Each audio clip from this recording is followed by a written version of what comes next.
ইদানিং সময় বিশ্বজুড়ে যখন আলোচনার কেন্দ্রবিন্দু হচ্ছে প্যালেস্টাইন এবং ইসরায়েলের যুদ্ধ, সে সময় সারা পৃথিবীর মানুষ বা সারা বিশ্বের মানুষ যখন প্যালেস্টাইনের, আরও স্পেসিফিক্যালি বলতে গেলে গাজার অঞ্চলের সাধারণ মানুষের উপর ইসরায়েলের যে হামলা তার প্রতিবাদ করছে, ঠিক সেই সময় দাঁড়িয়ে কিছু আকাট, কিছু তথাকথিত অর্ধ সত্য জানা, অর্ধ ইতিহাস জানা, কিছু ভণ্ড লোকের দ্বারা চালিত হওয়া, ধর্মান্ধতায় অন্ধ হয়ে যাওয়া কিছু মানুষ, তারা বলছে যে প্যালেস্টাইনে যে নিরস্ত্র নিরপরাধ মানুষ খুন হচ্ছে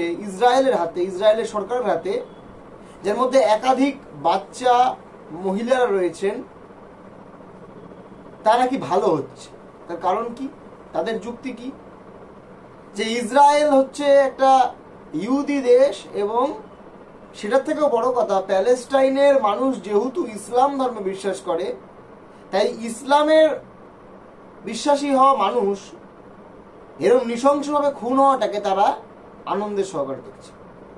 আমরা বলছি পৃথিবীতে যে কোনো ধর্মে, বর্ণের, জাতির, লিঙ্গের মানুষ খুন হওয়াটা, তাদের উপর অত্যাচার হওয়াটাকে যারা সমর্থন করে, তাদেরকে মানুষের বাচ্চা বলে আখ্যা দেওয়া যায় না।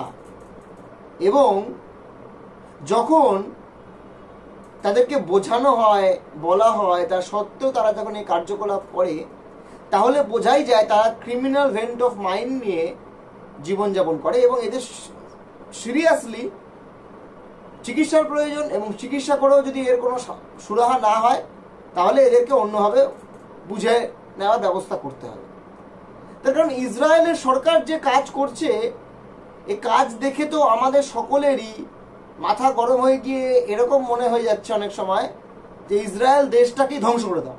কিন্তু আমরা এই কথা বলবো না, তার কারণ ইসরায়েলের সরকারের এসব অমানবিক কাজকর্মের জন্য ইসরায়েলের সাধারণ মানুষ কেন ক্ষতিগ্রস্ত হবে? আমি নিশ্চিত ছিলাম যে ইসরায়েলের একাধিক মানুষ বা অধিকাংশ মানুষ এই প্যালেস্টাইনের উপর ইসরায়েলি সরকারের যে অত্যাচার, এর বিরুদ্ধে কথা বলছে, ঠিক। এবং আমি প্রমাণিত হয়েছি ঠিক, কারণ আমি যখন বেশ কিছুদিন ধরে যখন সোশ্যাল মিডিয়া থেকে শুরু করে ওখানকার সংবাদ মাধ্যম, বিভিন্ন খবর থেকে জানতে পারলাম যে ইসরায়েলের অভ্যন্তরেও সাধারণ মানুষ, মুক্তিকামী মানুষ, গণতন্ত্রপ্রেমী মানুষ, যে মানুষ হিংসা নয় শান্তি চায়, ধর্ম বর্ণের ঊর্ধ্বে গিয়ে যে মানুষ একসাথে বাঁচতে চায়, সেই মানুষ হতে পারে ইসরায়েলের নাগরিক, তারা প্যালেস্টাইনের উপর ইসরায়েল সরকারের যে অত্যাচার তার বিরুদ্ধে গর্জে উঠছে। সেই জায়গায় দাঁড়িয়ে আমাদের ভারতবর্ষে বসে বা পৃথিবীর অন্য প্রান্তে বসে যারা এই প্যালেস্টাইনের উপর অত্যাচারের প্রতিবাদ না করে এই নিয়ে মশকরা করছে, তাদের মানুষের বাচ্চা বলতে সত্যিই ঘেন্না হয়। আজকে ইসরায়েলের যে সরকার যারা চালাচ্ছে, এদের উপর মার্কিনী শাসক গোষ্ঠীর মদত রয়েছে। এই ডোনাল্ড ট্রাম্পের মতো একটা ফ্যাসিস্ট, ডোনাল্ড ট্রাম্পের মতো একটা নেতা, যে নেতা আসলে পৃথিবীর সমস্ত প্রান্তে গন্ডগোল পাকাতায় মানুষের মধ্যে শান্তি নষ্ট করতে চায়, সেই ডোনাল্ড ট্রাম্পের বিরুদ্ধে আমেরিকার মানুষ গর্জে উঠেছে। এই আমেরিকার সরকার এবং ইসরায়েলের সরকার, আর যাই হোক, এরা জনগণের পক্ষে সরকার নয়। এবং ভারতবর্ষকে ইসরায়েল কোনোদিন সমর্থন করেনি যে এই তথ্য যারা বলছে তারা ভুল বলছে।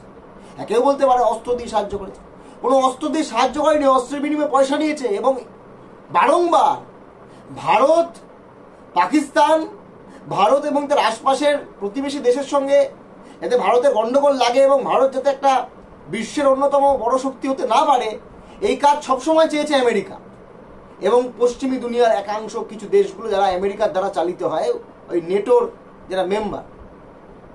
এবং এই নির্দিষ্টভাবে এই আমেরিকা এবং এই নেটো এবং পশ্চিমী দুনিয়ার দালাল হচ্ছে ইসরায়েলের বর্তমানের সরকার। এদের দোষর বলা যেতে পারে। এরা কোনোদিন ভারতবর্ষে ভালো চায়নি। ভারতবর্ষের বন্ধুর নাম তো ইয়াসার আরাফাতরা। ভারতবর্ষের বন্ধু হচ্ছে তো প্যালেস্টাইনের মুক্তিকামী মানুষ। যেই প্যালেস্টাইনকে আলাদা করে এই ব্রিটিশরা ইসরায়েল নামক একটি দেশ তৈরি করেছিল ধর্মের ভিত্তিতে, যার জন্য আজকে এত সমস্যার সম্মুখীন হচ্ছে পৃথিবীর মানুষ, বিশ্বের মানুষ। এর অন্যতম জন্য দায়িত্ব এই পশ্চিমী দুনিয়া। ধর্মের ভিত্তিতে তৈরি হওয়া দেশ এই ইসরায়েল। সবসময় আমরা বলি যে ধর্মের ভিত্তিতে যেই দেশই তৈরি হোক না কেন, সেই দেশ কোনোদিন এগোতে পারে না, সেই দেশের মধ্যে গন্ডগোল লেগে থাকে। যেমন একইভাবে বাংলাদেশ, পাকিস্তানের মতো দেশ ভারতবর্ষ থেকে, ভূখণ্ড থেকে আলাদাভাবে তৈরি হয়েছিল নির্দিষ্ট ধর্মের কারণে। এবং দেখুন তাদের অবস্থা, আমাদের ভারতের অবস্থা। আমাদের ভারতবর্ষ পৃথিবীর অন্যতম শ্রেষ্ঠ বৃহৎ গণতন্ত্র।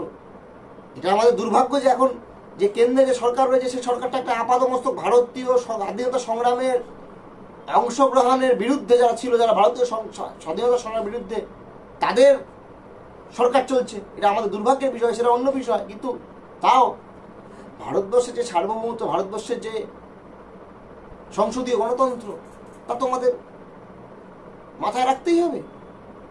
এবং ভারতবর্ষের সর্বধর্ম সমন্বয়ের যে ভাবনা, যে ধর্মনিরপেক্ষতা, এই যতদিন থাকবে ততদিন ভারতবর্ষ শ্রেষ্ঠ থাকবে। এবং আমি নিশ্চিত পৃথিবীর বা ভারতের অভ্যন্তরীণ কোনো শক্তি যদি এই ধর্মনিরপেক্ষতাকে ভাঙতে আসে, তার বিরুদ্ধে আমরা ভারতীয়রা ঐক্যবদ্ধ হব।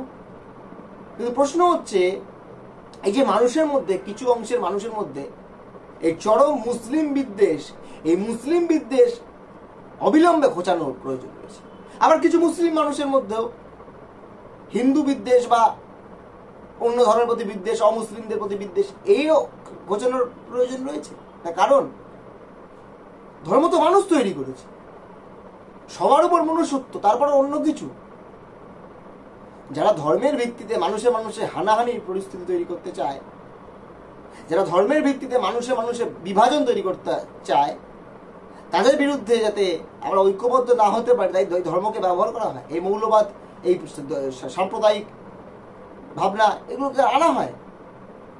তাই গোটা বিশ্বের মানুষের এই মুহূর্তের একটাই দাবি, ভারতবর্ষের সমস্ত মানুষের, তার ধর্ম, জাত সবকিছুর ঊর্ধ্বে গিয়ে ইসরায়েল প্যালেস্টাইনের জমি দখল করার চেষ্টা করছে। তাই ইসরায়েলের বিরুদ্ধে মানে ইসরায়েলের সরকারের বিরুদ্ধে আমাদের ঐক্যবদ্ধ হওয়ার প্রয়োজন রয়েছে। আর একই কায়দায় যদি ভারতবর্ষের মাটিতে কোনো অন্য দেশ, কোনো অন্য শক্তি আক্রমণ করত, তখন আমরা যদি এক্সপেক্ট করতাম যে অন্য পৃথিবীর অন্য কোনো প্রান্তের দেশ আমাদের সমর্থন করবে, তাহলে আমাদেরকেও তো বুঝতে হবে যে পৃথিবীর অন্য প্রান্তে যখন একটা নির্দিষ্ট দেশের মানুষ ঘর ছাড়া হয়, তাদের গৃহ ছাড়া হয়, তাদের ভিটে মাটি ছাড়া হয়, তাদের পাশে যদি আমরা দাঁড়াতে না পারি, তাহলে একদিন আমাদের উপর যদি কোনোদিন এই ধরনের ইসরায়েলের সরকারের মতো এরকম বড় বড় কোনো আক্রমণ যদি নেমে আসে, তাহলে আমাদের পাশেও পৃথিবীর কেউ দাঁড়াবে না।